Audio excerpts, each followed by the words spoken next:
నా ప్రియ క్రైస్తవులారా, జాగ్రత్తగా వినండి.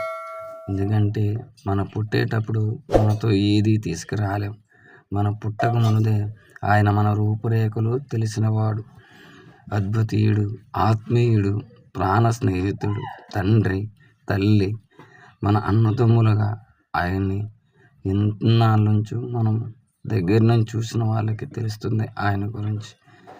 మనం చిన్నతనం నుంచి వివాహం చేసుకుని పిల్లల కని భార్యను తెచ్చుకొని అన్ని విషయాల్లో కూడా ఆయన మన తోడుగా ఉన్నాడు.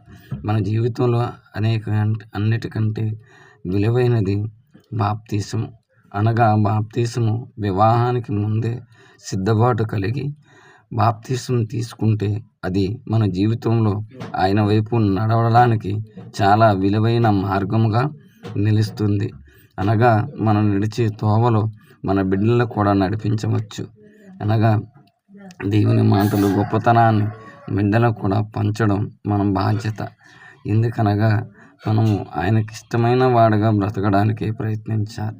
ఆ రోజున మన ప్రక్కటెముకలో నుంచి ఒక వెముకను తీసి నారి అని మనకి ఒక స్త్రీని తయారు చేసి మన జీవిత భాగస్వామిగా ఇచ్చాడు ఆయన. శరీరంతో కలిసి ఉన్నన్నాళ్ళు కూడా భార్య మనతో ఖచ్చితంగా కలిసి ఉంటుంది. కాబట్టి మనం మట్టి నుంచి మనల్ని తీశాడు కాబట్టి ఆయన తిరిగి మన శరీరం మట్టికి ఇచ్చేస్తే మన ఆత్మ ఎవరికి ఇస్తాం? అందుకే ప్రాణము దేహము రెండు కలిసి ఉన్నప్పుడే ఆయన్ని స్తుతించగలం. ప్రాణము నుంచి శరీరము నుంచి ప్రాణం వేరైన మరుక్షణాన ఆయన స్తుతించలేం, ఆరాధించలేం.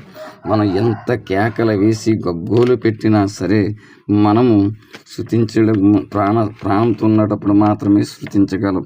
ఆ తర్వాత అరిచి గగ్గోలు పెట్టి గోల చేసిన ఆయన మార్గం వైపు మనం నడవలేం. ఆయనకి ఇష్టమైన వాడిగా మనం బ్రతకలేం. శరీరంతో ఉన్నటప్పుడే సిద్ధపాటు కలిగి ఆయన తీర్పులో ఎటువైపు నుంచోవాలన్నది అది నీ జీవితం మీద ఆధారపడి ఉంటుంది. నువ్వు నడిచే మార్గం వైపు తెలిసిన మార్గమా, నీకు నచ్చిన మార్గమా, ఆయనకి ఇష్టమైన మార్గం అంటే ఏ మార్గం ఎంచుకుంటావో అది నీ ఇష్టం.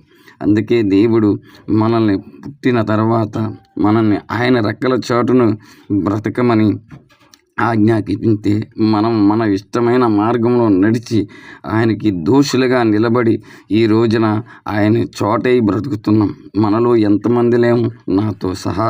ఎందుకంటే దేవుని నమ్ముకున్నామనే మాటే తప్ప ఎప్పుడైనా దేవునికి ఇష్టమైన వాడిగా ఒక్కరోజైనా బ్రతికామా? నువ్వు నేనా